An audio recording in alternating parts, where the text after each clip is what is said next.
આપકી અદાલતમાં સ્વામી રામદેવ પર આરોપ છે કે તેઓ સત્તાની નજીક રહેવા ઈચ્છે છે. સ્વામીજી, જે પત્રકાર તમને મળે છે, મીડિયાના લોકો તમને મળે છે, એ કહે છે કે આરોગ્યની, યોગની, આયુર્વેદની વાતો ઓછી કરે છે, રાજનીતિની વધારે કરે છે. આખરે આ દેશની અંદર જે ઘટિત થઈ રહ્યું છે અને એના વિશે જો હું અભિવ્યક્તિ આપું છું તો હું ક્યાંય નથી સમજતો કે હું કોઈ પાપ અપરાધ કરી રહ્યો છું, કોઈ રાજનીતિ કરી રહ્યો છું. હું આ વાત હમણાં પણ કહી રહ્યો છું. હું હમણાં સુધી કોઈ રાજનૈતિક પાર્ટીનો સદસ્ય નથી, હું કોઈ રાજનૈતિક પાર્ટીની મિટિંગમાં નથી ગયો અને આગળ પણ મારો એ સંકલ્પ છે. હું કોઈ રાજનૈતિક પાર્ટીથી જોડાયેલો હતો અને ના તો ઇન ફ્યુચર, જ્યાં સુધી મારું જીવન રહેશે, હું કોઈ રાજનૈતિક પાર્ટીથી નહીં જોડાઈશ. આ મારી ભીષ્મ પ્રતિજ્ઞા છે. તમે કહો છો કોઈ રાજનૈતિક દળ જોઈન નહીં કરો તો પોતાની પોલિટિકલ પાર્ટી બનાવશો? વાત એ છે કે હું મારી અભિવ્યક્તિને જ્યારે શક્તિની સાથે આપું છું, કોઈ વાતને જ્યારે માણસ ઉર્જાથી ચાહે છે અને એમાં જ્યારે એ વસ્તુ પ્રભાવ થઈ જાય છે તો એ લોકો ભયભીત થઈ જાય છે. તો અમુક રાજનૈતિક લોકો પણ ચિંતિત છે કે બાબા રામદેવ અહીંયા આવી ગયા તો મામલો શું થશે. તે એમનો ભ્રમ છે. એવું કોઈએ વિચારવું નહીં જોઈએ. ખાસ કરીને આ ભ્રમ એટલે જન્મ્યો જ્યારે તમે નક્કી કર્યું કે હરિદ્વારની જગ્યાએ હવે તમે દિલ્હીમાં આશ્રમ બનાવશો. યોગ એક મોટું સમાધાન બની શકે છે આખી દુનિયાને નિરોગ બનાવવા માટે, અને એના માટે તમને એક વ્યાપક આધાર જોઈએ. તો કદાચ એ વ્યાપક આધાર અહીંયા વધારે દિલ્હીમાં હોઈ શકે. પોતાના ભાષણોમાં લોકોને જણાવો છો કે ભારતના કેટલા પૈસા સ્વિસ બેંકના અકાઉન્ટમાં જમા છે?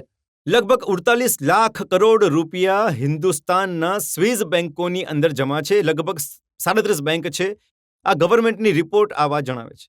એ 37 જે છે, જે હું કહી રહ્યો છું, 48 લાખ કરોડ રૂપિયા જે ત્યાં જમા છે. એના સિવાય પણ દેશમાં જે લૂંટાયેલી સંપત્તિ હતી, જે પોર્ટુગલ, ઇંગ્લેન્ડ અને હોલેન્ડના જે આર્ક અને મ્યુઝિયમની અંદર જમા છે, એ પણ લગભગ 50 લાખ કરોડની છે. કુલ મળાવીને લગભગ 1 લાખ કરોડ રૂપિયા થાય છે. દેશનું એક વર્ષનું બજેટ લગભગ 4.5 લાખ કરોડનું હોય છે. આમ જો એ સંપત્તિ હિન્દુસ્તાનમાં આવી જાય તો 25 વર્ષ સુધી દેશ વગર કોઈ ટેક્સ ચલાવી શકે છે.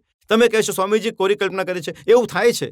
ફિલિપિન્સની અંદર, ઝેરીની અંદર, આપણા પડોશી દેશ પાકિસ્તાન, આપણા દેશમાં જે યુરિયા ઘોટાળાના જે પૈસા સ્વિસ બેંકમાં જમા હતા એ પાછા આવ્યા છે. સ્વામીજી, જો તમારી વાતો નાણામંત્રી સાંભળશે તો તમને કહેશે કે તમે તમારા યોગ શીખવો, તમે કેમ આ ચક્કરમાં પડો છો? નહીં, એક વાત હું કહું છું, આ દેશના પૈસા છે, કોઈ એમના પૈસા નથી. આ નાણામંત્રીના પૈસા નથી, આ સાંસદોના પૈસા નથી, આ દેશના પૈસા. સરકારના કામ છે, આ સાધુ સંન્યાસીઓના કામ નથી. હું એક વાત કહું છું, હું સંન્યાસી હોવાના પહેલા એક ભારતીય છું અને ભારતીય થઈને ભારતની વાત કરવી ખોટું કે અપરાધ નથી. ભારતીય થઈને ભારતના હિતની વાત કરવી પાપ અને અપરાધ નથી, રાજનીતિ નથી. એમને કહેવું જોઈએ. કર્જદાર તો હું પણ છું. તમારા ઉપર પણ રજતજી 18,000 રૂપિયાનો ઓછામાં ઓછો કર્જ છે.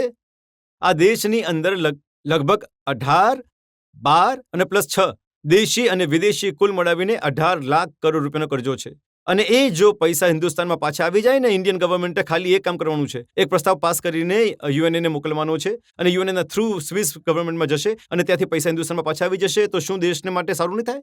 આ સાંભળીને તો લાગે છે કે તમે પ્રધાનમંત્રી બનવા ઈચ્છો છો. હું ના પ્રધાનમંત્રી બનવા ઈચ્છું છું, ના કોઈ નાણામંત્રી બનવા ઈચ્છું છું. હું એક વાત કહું છું, આ ફેક્ટ છે. નહીં, હું પહેલી વાત તમે સમજો કે જો એક આ ફેક્ટ છે તો હું અહીંયા જેટલા પણ લોકો બેઠા છે, તો શું આ વાત થવી જોઈએ કે નહીં થવી જોઈએ? તમે લોકો કહો. થવી જોઈએ. દેશના લોકો માને છે. અને તમારે પણ આ વાત નાણામંત્રીને પૂછવી જોઈએ કે તમે જે છે કરજો લાવી રહ્યા છો, એ મલ્ટીનેશનલ જે છે કંપનીઓને બોલાવી રહ્યા છો, ભીખ માંગનારાઓની જેમ દેશની ભિખારીઓની પંક્તિઓમાં ઊભો કરેલો છે. જો આ દેશના પૈસા પાછા આવી જાય તો એક જ દિવસમાં આપણો દેશ વિશ્વની સૌથી મોટી આર્થિક તાકાત બની શકે છે અને અમેરિકા પણ આપણી સામે હાથ જોડીને ઊભો રહી શકે છે, કેમ કે સૌથી વધારે કર્જદાર દેશ હશે દુનિયાનો. આ દેશની દુર્દશા પર શું એક સામાન્ય માણસને જેમ મારે શું વિચારવું નહીં જોઈએ? એટલે હું કહું છું, આ રાષ્ટ્ર માટે દરેક ભારતીય વિચારવું જોઈએ. કોઈ પણ ધર્મનો હોય, એ સંન્યાસી હોય, ગૃહસ્થ હોય કે પછી કોઈ મહત્વ નથી ધરાવતું. આપણે આ દેશની માટીથી જન્મ્યા છીએ. આ દેશની માટીની વાત કરવી કંઈ ખોટું કે અપરાધ નથી.